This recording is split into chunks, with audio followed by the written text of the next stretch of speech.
Kali ini saya akan simulasikan video pembelajaran terpadu pada kelas 5 semester 1, yaitu nilai-nilai Pancasila dalam kehidupan sehari-hari.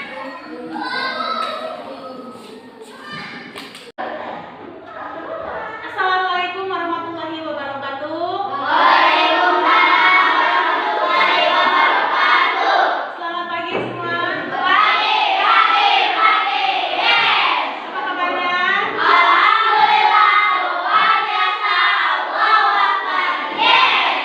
Tepuk tangan dulu.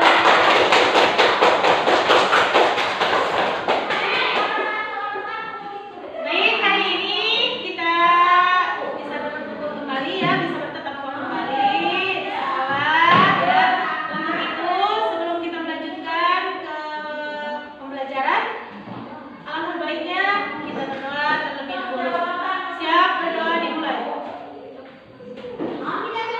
Berdoa selesai. Nah, sebelum itu ya, Ibu akan cross check dulu kehadiran kalian. Siapa yang hari ini tidak masuk sekolah?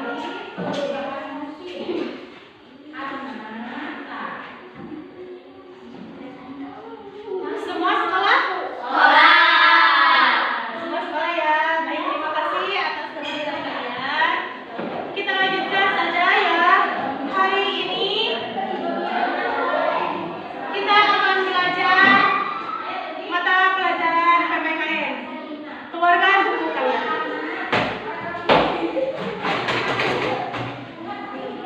Ya.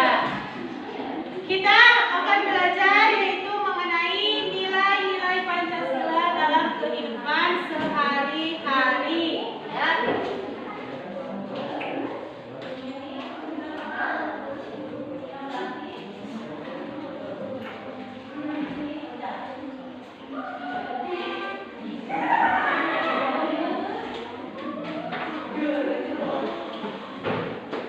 Masih ingat Pancasila itu ada berapa? 5.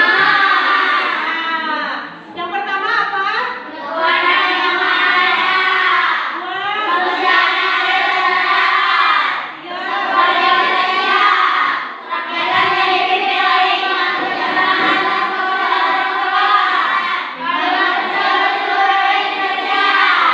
Jadi Pancasila itu ada 5 sila. Yang artinya Pancasila itu apa? Sebagai dasar negara Indonesia ya. Kalau kita tidak ada Pancasila, bagaimana negara ini akan mempunyai ideologi ya. Nah, dalam hari ini kita akan belajar mengenai nilai-nilai Pancasila dalam kehidupan sehari-hari. Nah, Pancasila yang pertama itu apa? Ketuhanan yang Maha Esa. Nah, bagaimana sikap kita untuk meneladinya dalam sehari-hari? Misalnya kita itu kan sebagai agama Islam, kita harus taat beribadah kepada Allah. Yang utamanya apa? Kita harus melaksanakan sholat 5 waktu. Jangan sampai kita meninggalkan sholat 5 waktu itu. Apalagi misalnya subuh ya, karena cuaca dingin atau masih ngantuk, malas bangun, akhirnya ketinggalan. Jangan sampai seperti itu ya. Kita harus benar-benar meneladani sila yang pertama, yaitu ketuhanan yang Maha Esa ya. Yang kedua yaitu kemanusiaan yang adil dan beradab. Nah, sila kedua ini mengajarkan kita untuk menempatkan manusia ya sebagai makhluk sosial ya, yang memiliki hak dan kewajiban yang sama. Misalnya contohnya apa? Contoh dalam kehidupan sehari-hari, menghargai hak asasi manusia ya, saling menolong, bersikap sopan dan santun. Karena kita itu apa? Sebagai manusia yang beretika dan beradab. Terus berteman tanpa membeda-bedakan. Misalnya kita di sekolah ini atau di kelas, ketika ada teman yang memerlukan bantuan, apakah kita harus menolak atau kita harus membiarkan? Jelas kita harus menolongnya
yang penting.